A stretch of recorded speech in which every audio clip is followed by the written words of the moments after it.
Hi, this is Christelle Martinette, and I'll be starting my reading in just a few minutes. Before the reading, I wanted to say a couple of things, because I get asked, and I'm sure that you're thinking, why do I put out a sex, love, and rock and roll reading for every month? What's the difference between that and my regular zodiac reading, astrology reading for the different astrological signs?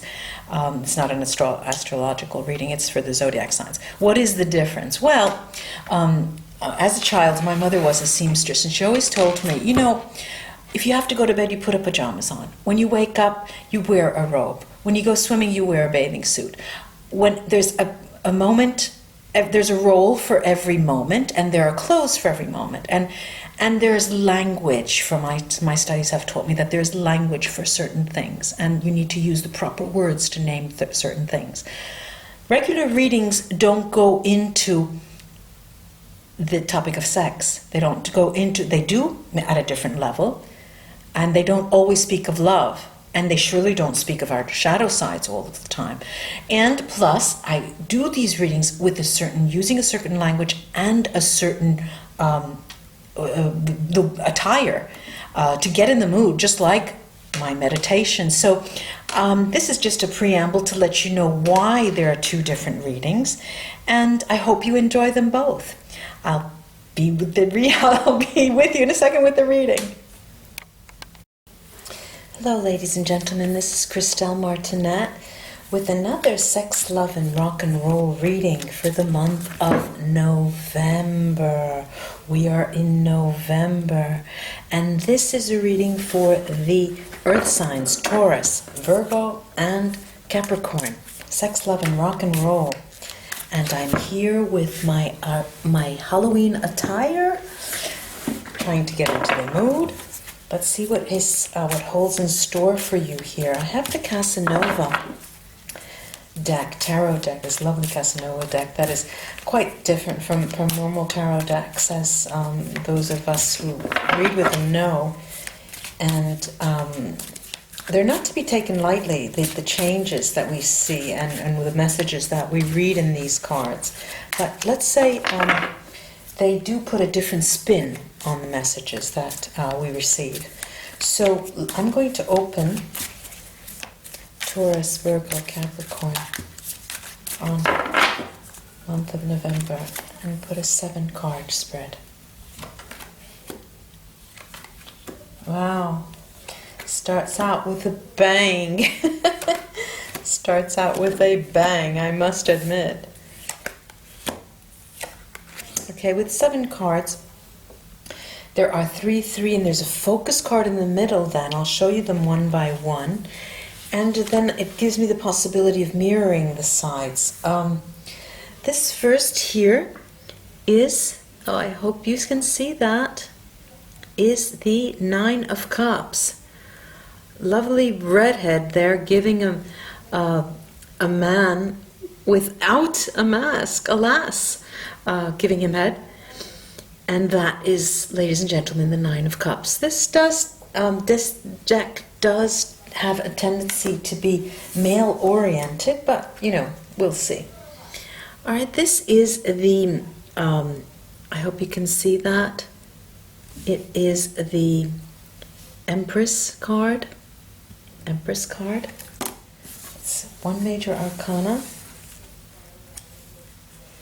All right, and this is the Knight of Pentacles. This is the Knight of Pentacles.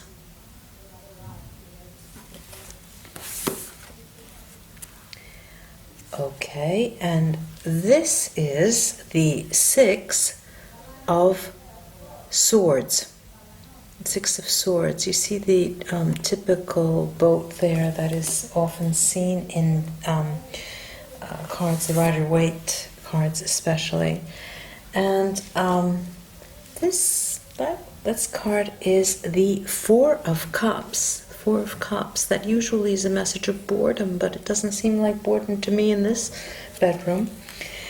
Then we have a very interesting card. It's the 6 of the 6 of Pentacles. Now, we see here a woman disrobing in another room, and a theme that is often recurring in this deck is a man always fully clothed. None of these have masks though. Watching, okay? There's always a lot of voyeurism here. And this card is the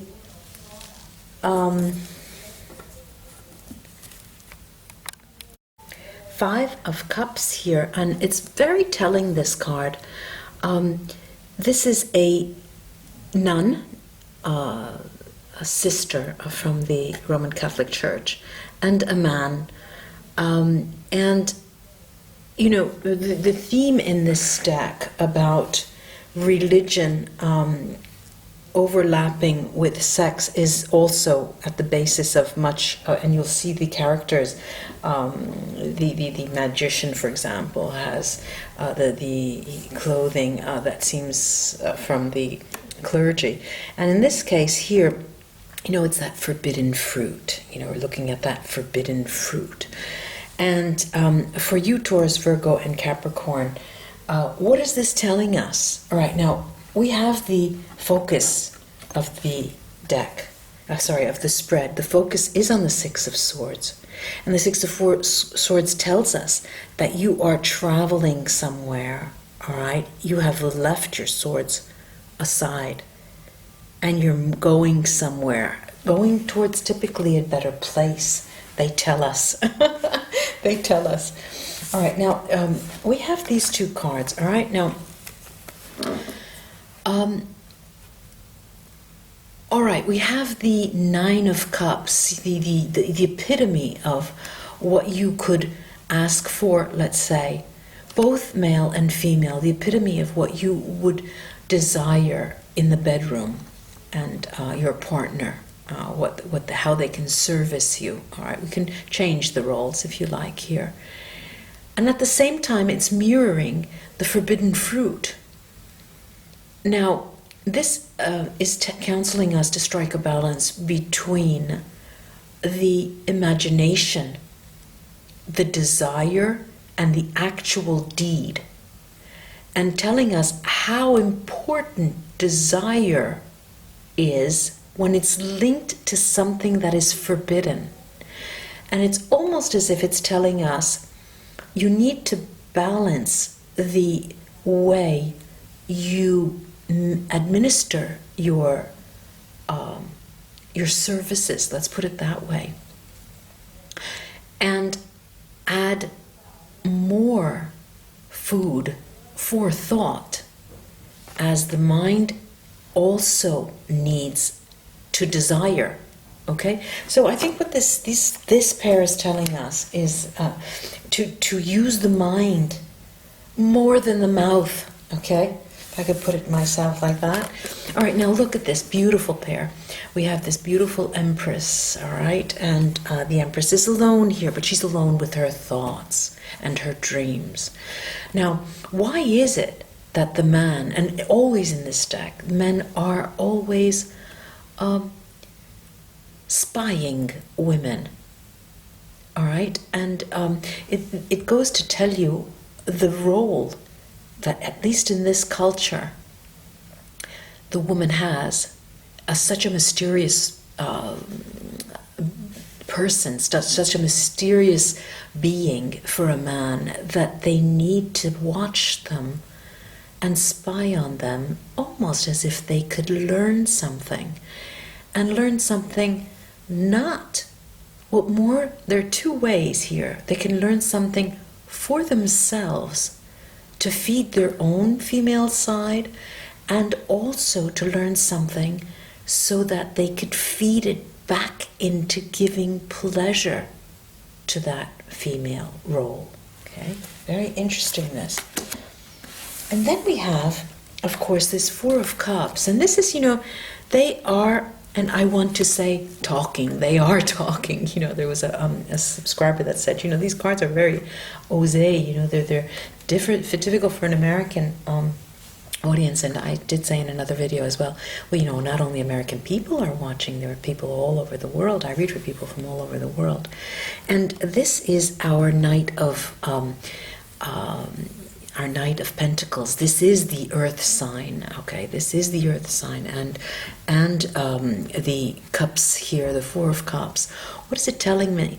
They're telling me that you Earth signs need, and it's moving away. You see this this Knight is moving away from the bedroom, and it's telling us you need to take your time. Take your time in understanding that before you get to the bedroom, you have to ride a long road and have to travel on a long road with yourself and with your thoughts. And much of our maturity and much of how we develop as a lover, and much of our masturbation processes, how they develop, starts in the mind, and you are alone with yourself.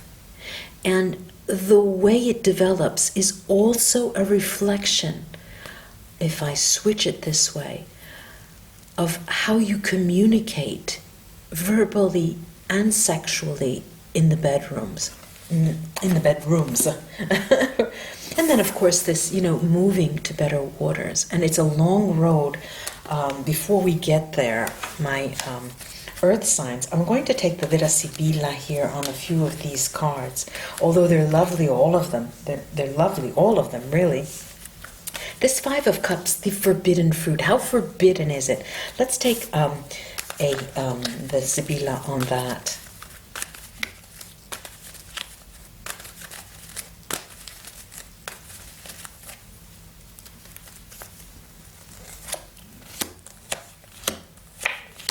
How forbidden is it? How forbidden is it?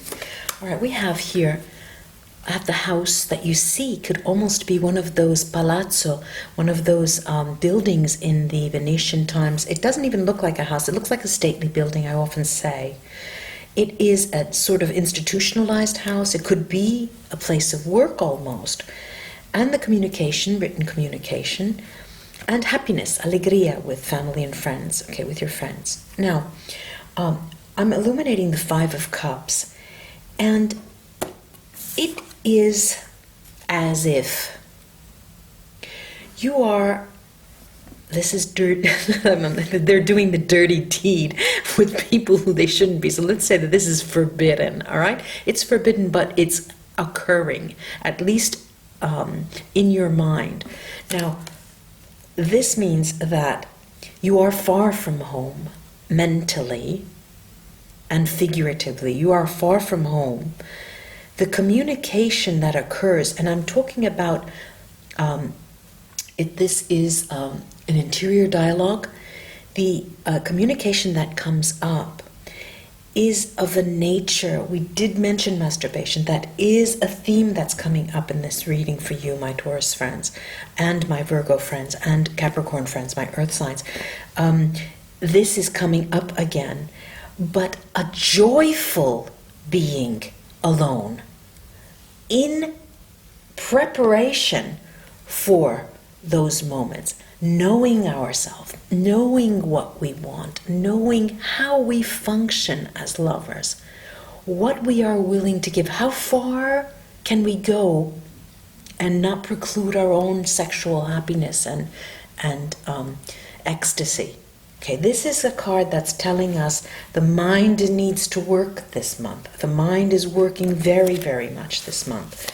I'm going to take it on the Six of Swords, these three Sibilla, on the three Sibilla on the Six of Swords. 2, 3, well, you're going from, now listen to this, listen to this, listen to this. All right, there is a friend, a female friend, and she's next to the female enemy. All right, this is a friend and an enemy, regardless of sex, okay? Friend and enemy. And the bambino, the beginning. This is the beginning of a passage from being a friend to an enemy, and vice versa. Now, Badate bene, listen up, because this occurs internally, where yourself see yourselves as the doer of evil, but at the same time, then you forgive yourself and you see yourselves as the friend of yourselves. So there's a lot of work internally around the topic of sex, around the notion of sex, around your role in sex. What does that mean to you? How much does it mean in your life? And there's a lot of growth, and growth does bring pain, but the cards are beautiful. There's a lot of growth this month. And this sees you coming out at the end of the month as a beginning. We're illuminating the Six of Swords. You're going to a different place. You're developing sexually because you're getting to know yourself better, and you'll be able to offer so much more to your partners. Ladies and gentlemen, earth signs, Virgo, Taurus, Capricorn, namaste, my friends, and may you have many, many lovely nights in the month of November. Au revoir, till we read again.